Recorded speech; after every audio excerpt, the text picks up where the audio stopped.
I've become sort of obsessed with this question of source protection in the Xinjiang context in the past couple of years. And I think for a lot of sources, the calculus is not actually that different from what Bei just described in terms of dealing with Uyghur reporters and the issues that the Uyghur reporters that work for RFA have in advocating for their own families and their own families facing repercussions for their reporting.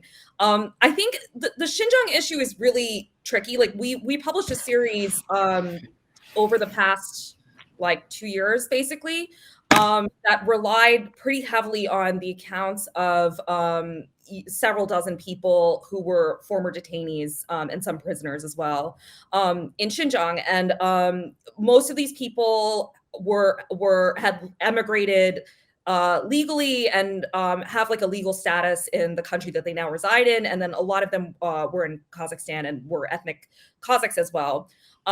So I guess when we were going to do these interviews, like I guess the approach that I sort of try to take is just like informed consent.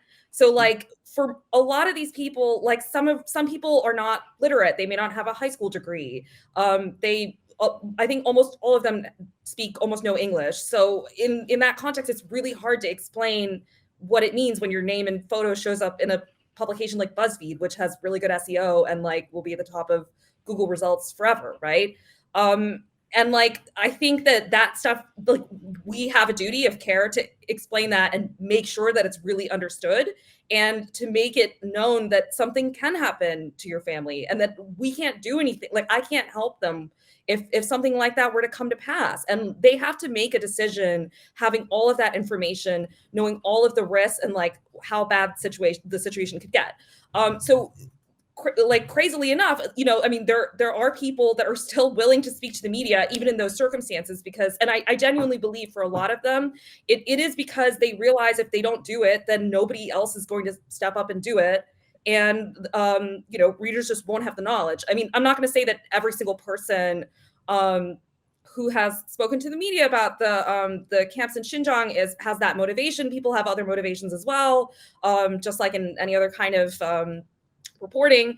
But I feel like that's really important to point out, because as much as you want to explain the risk to people and make sure that no harm like whatsoever comes to them or their family, you also, like, I'm not in a position to tell somebody that they shouldn't be sharing their story, they can't share their story. Like that is their decision to make, and they have to be given autonomy to be able to do that in an informed way, like being informed about risk, I think. So that's sort of the balance that we've tried to strike. I think it's a very hard thing, because you can never eliminate risk in these circumstances. But I do think that some people have just made this choice that make like being public about this, like they understand that it will give them more credibility if there's a photo, if there's a name, rather than just being anonymous. And they have made this decision that that additional credibility is worth it in order to bring more attention to the issue, and that they have kind of a unique responsibility or like a unique kind of drive to do that.